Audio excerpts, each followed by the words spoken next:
Last week I did a video on gilts. It was both important and obviously really gripping stuff, so you should watch it if you haven't already. Seriously though, gilts are in the news right now because of high inflation and the UK government's current woes, shall we say. But there is a flip side to this, and that is that annuity rates are rising, and they're rising fast. But should you care?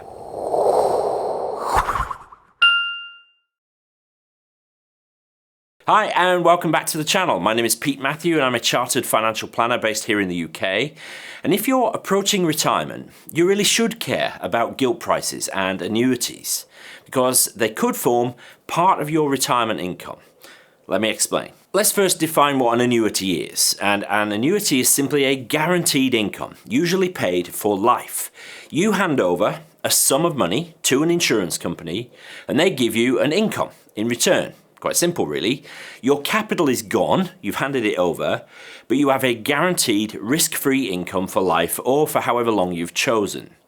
And it's the guaranteed nature of that income that is the important thing with annuities.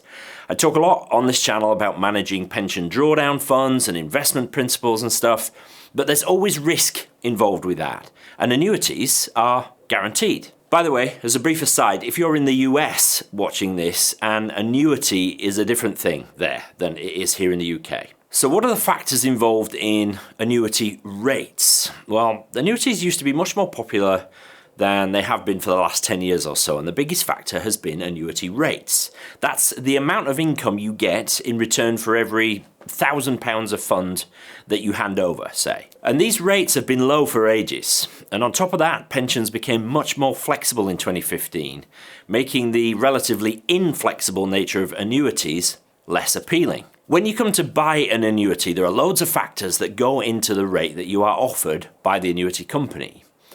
Firstly, there's your age. Obviously, the older you are, the less time you have to live. Sorry about that. And the shorter the annuity has to pay out, so you will be paid more. Next is your health. Again, if you've got medical issues that might shorten your lifespan, you'll be paid more by the annuity company. Same goes for if you're a smoker. Believe it or not, where you live in the country will affect your annuity rate. Not sure that's fair, but there you go. Postcode is a factor. The shape of your annuity is a really big factor in deciding the rate that you're offered. So whether or not you provide for a spouse, whether or not you have a minimum payment period of say 10 years, even if you die before that time is up. Maybe you have the income rising every year by inflation. That's a really big factor. Or whether you build in some kind of return of capital on death. All these factors will impact your annuity rate. Now, annuity companies use lots of investment methods to secure your income, but a very large part of it is gilts. These special kinds of investments which are essentially loans to the UK government. There are other factors too, of course, but these ones that we've talked about are the main ones. And of these, gilt yields, the interest rates paid by these investments, has gone very high in the last few months. In fact, here's a chart of how annuity rates have moved over the past 15 years. And you can see just how steeply they have risen over the past few months on the right-hand side of the chart here. And if I overlay the chart of gilt yields, you can see how closely annuity rates and gilt yields move together. Since the start of 2022, 15-year gilt yields have quadrupled from about 1.2% to 4.8%, which, to say the least, is not a normal kind of yield behavior. Now, while it's good that yields have gone up, that unfortunately means that for people who invest in gilts, the value of their investments have gone down. Here's another chart. This is the sector average of the UK gilt fund sector. And if you were invested in this at the start of 2022, you would have lost 28% of your value by the time I'm recording this video in the middle of October. And now that's painful, and particularly so as gilts are traditionally a fairly safe and steady asset class. Now, gilt prices are depressed because of high inflation, and yes, because of a lack of confidence in the UK government right now in October 2022. And as gilt yields are the inverse of prices, yields go up as prices go down. So is it even possible that even though your investment value is down, shares and other assets are down as well, but is it possible that even if your investment is down, that loss might be offset by the rise in annuity rates? Well, I'll answer that in just one sec, but if this is useful or interesting for you, then do me a favor and hit the like button, subscribe to the channel if you're not already. It really, really does help, so thank you in advance for that. Well, actually, if you're in the market for an annuity, the news is pretty good. So let's imagine a 65-year-old chap who has a £100,000 fund invested at the start of 2022. Well, if he bought an annuity then, at the start of the year, on a single life level basis with no guaranteed period, he would have got an annual annuity income of about £5,100 per year, 5.1% annuity rate. Now fast forward to the middle of October.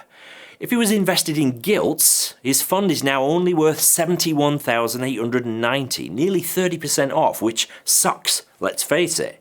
But if he bought the same annuity now, he'd get an income of £5,373 per year. That's an extra £22.75 a month, an annuity rate of just under 7.5%. So in that case, the losses in his pension fund have been offset by the rises in annuity rates. Something to think about maybe if you're in the position of maybe buying an annuity right now. So why might you have an annuity? Well, they are most suited for folks who want or who need to secure a minimum level of guaranteed income. So maybe you have your state pension, a little bit of DB, final salary, pension income from an old employer, but that's not enough to make sure that your basic needs are met in retirement. Well, if you've got some money in a pension fund or in other investments or in the bank, you could buy an annuity to secure an income that at least ensures you'll always have enough coming in every month to buy food and keep the heating on. It's definitely worth getting a quote to find out how much it'll cost you to buy that security of that extra guaranteed income. And you can get quotes for free online using the government's Money Helper website. I'll put a link to that under the video. And there you can play with all the different options such as indexation, providing for a spouse, and all that sort of stuff. Remember though that with a lifetime annuity, you hand over your money, your fund, it's gone.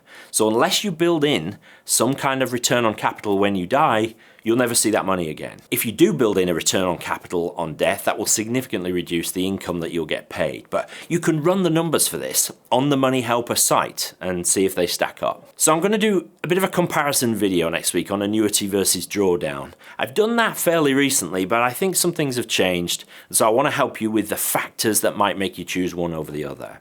So hopefully I'll answer some of those questions, so stay tuned for that. But for now, I think annuities continue to have their place. Indeed, I think they always have in the right circumstances, even when rates were much lower than they are now. So don't write them off. Thanks for watching this video, like and subscribe, etc., etc., and I'll see you in the next one.